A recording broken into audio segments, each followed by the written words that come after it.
Buckeyes, welcome in and a good morning from inside Ohio Stadium on what is likely the final game to be played inside the Horseshoe here this afternoon. Anthony Moeglin coming to you this morning here for a Picks and Previews episode as we get set for the last home regular season game for the Ohio State Buckeyes as they take on the Rutgers Scarlet Knights here in just about 90 minutes. Appreciate you jumping in. If you're not subscribed to the channel, please do subscribe to the YouTube channel. If you haven't checked out Buckeyes Roundtable, get over there. A lot of fun stuff over on the site. It's a new site for us. I guess new at the start of the season, but different way for you guys to interact. You got direct access to me, direct access to the entire team. So make sure you're getting over there, checking us out, and make sure you're following along with all things Buckeyes over on the Buckeyes Roundtable. What the big news of today is Ohio State is going to be down their two-star receivers once again. Jeremiah Smith and Carnell Tate are listed as out for the Buckeyes. Still no exact designation on what their injuries are. Both know that they are lower bodies. Jeremiah's looked like some kind of a hip injury, while Carnell's dealing with some kind of a calf strain, I believe. But what we do know is that they're using this as that final week of preparation, and I think that's really, really important for today's. It's kind of the theme of today's game. There's a lot of pomp and circumstance with it being senior day. There's also the big distraction of what's looming next week.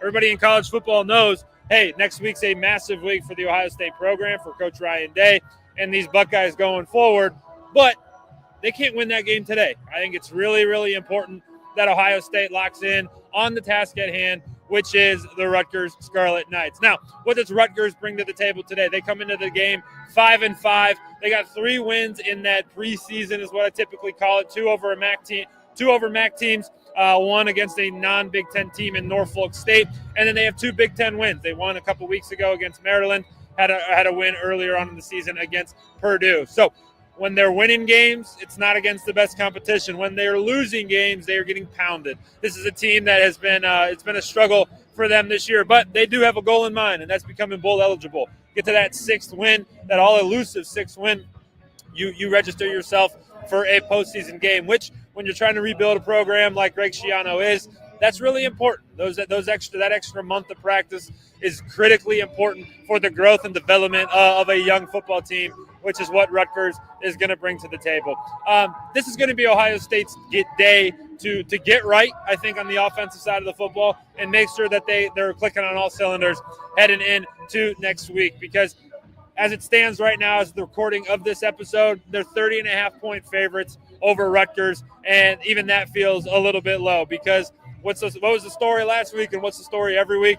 So Ohio State defense is out of control. And today, pay special attention to Sonny Styles, pay special attention to Davison Igbenogson and Caleb Downs and Arvell Reese. Caden Curry as well up front, a couple of the guys up front. This is potentially the last time they're going to be playing in this stadium on this field wearing the scarlet and gray. And, while that stinks, to the reality of that is tough. I think it's awesome because those 4 guys and that defense especially this year has been special, and those guys in their entire tenures here at Ohio State have really left their mark and have become, a class that'll never be forgotten. They're the national championship class and potentially a back-to-back national championship class. So really excited to see what those guys all do on their final day. Now make special note that Caleb Downs and Arvell Reese are not seniors, likely going to go in the draft, likely going to be top 10 picks, both of them in April's 2026 NFL draft. And on the offensive side of the ball, a really good opportunity, I think, for Julian Sayin in this passing attack. Obviously going to be down Jeremiah and Carnell, and we saw it last week when that game got into the second half and Jeremiah was down completely. The passing game looked a lot different. It was Moeglin Graham, it was Bryson Rogers, it was Quincy Porter. Now, Quincy Porter's also on that injury report, but I do think it's not incorrect to acknowledge that Julian didn't look as comfortable, and nor should he. He's normally used to playing with 2 of the best receivers in the country, and it's an amazing adjustment for him to lose both of those guys and still function at a high level. I didn't sound the alarm all week. I've been writing about it and talking about it. Certainly not something that you should be concerned about, but a great opportunity for Julian to show his teammates, show Buckeye Nation, show himself that, hey, I can be good without Jeremiah. I can be good without Carnell. I don't need those 2 to be the best passer in the country, which he is. And he's going to have a really good opportunity to prove that today. It's going to be a lot of Moeglin Graham. It's going to be a lot of Brandon Innes. It's going to be a lot of Bryson Rogers as his main targets at wide receiver. Expect Max Clare to play a big role this afternoon.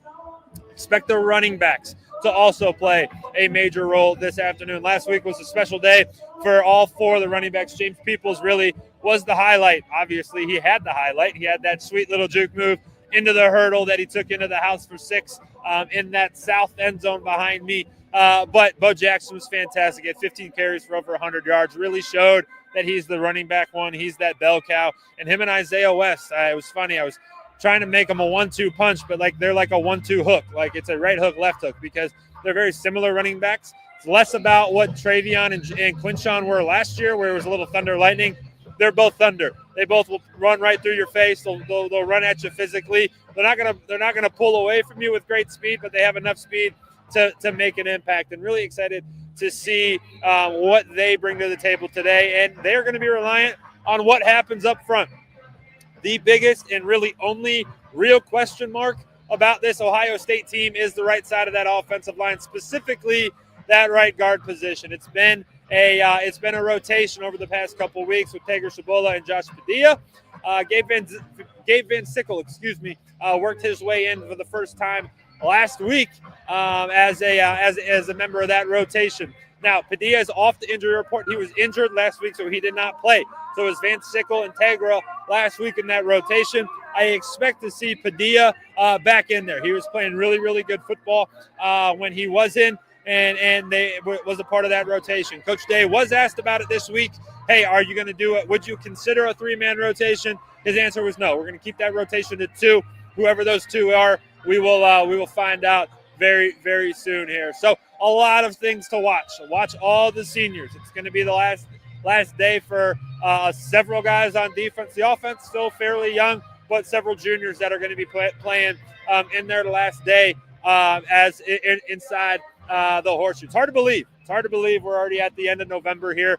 And as you kind of look out behind me, the sun just poked through. It is a crisp day. It's about 40 degrees. It was a wet morning. It rained a little bit on the way in, and the field's going to be a little bit damp until the sun really bakes it off. So weather's definitely not going to play a factor. It's a gorgeous day. It is blue skies, but it's a crisp November football afternoon, and it's going to be a ton of fun inside the Horseshoe. The biggest key for me in this game today, and I started with it and I'm going to end with it, they cannot look past this football game. I don't expect them to. They've been 30-point favorites several times this year. But today, they're 30-point favorites with the team up north on the other side of waiting for them next week. You certainly cannot win that game today. So they got to get in here, take care of the task at hand, which is the Rutgers Scarlet Knights, and get out of here with that perfect record, #1 overall. And at that point, turn your attention to the maize and blue, which everybody's going to be waiting on that one. So I gave my pick this morning on our Wake Up Buckeyes show. Today, I got it big, Ohio State. I got Ohio State 43, Rutgers 3. I called that defense the great equalizer last week. It doesn't matter what the offense brings to the table.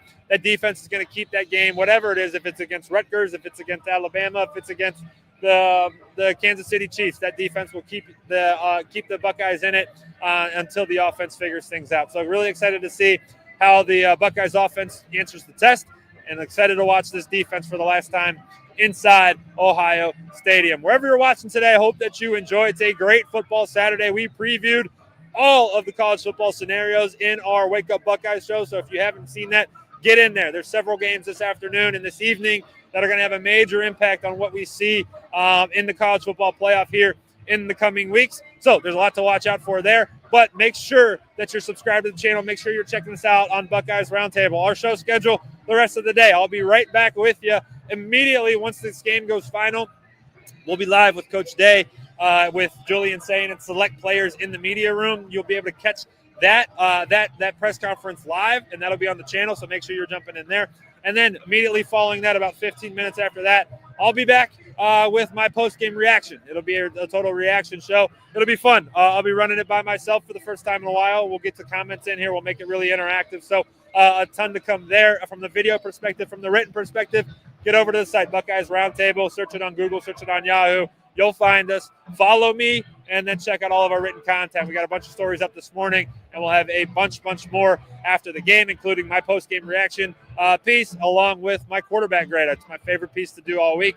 We'll be grading Julian Sayan's performance with an immediate reaction before jumping into the tape. So much more to come here on Buckeyes Roundtable. Make sure you're locked in and ready to watch the Buckeyes wherever you may be watching them. And we'll be back with you after the game for immediate reaction as the Buckeyes take on the Rutgers Scarlet Knights for the final time inside Ohio Stadium. Thanks, everybody. Have a great football Saturday.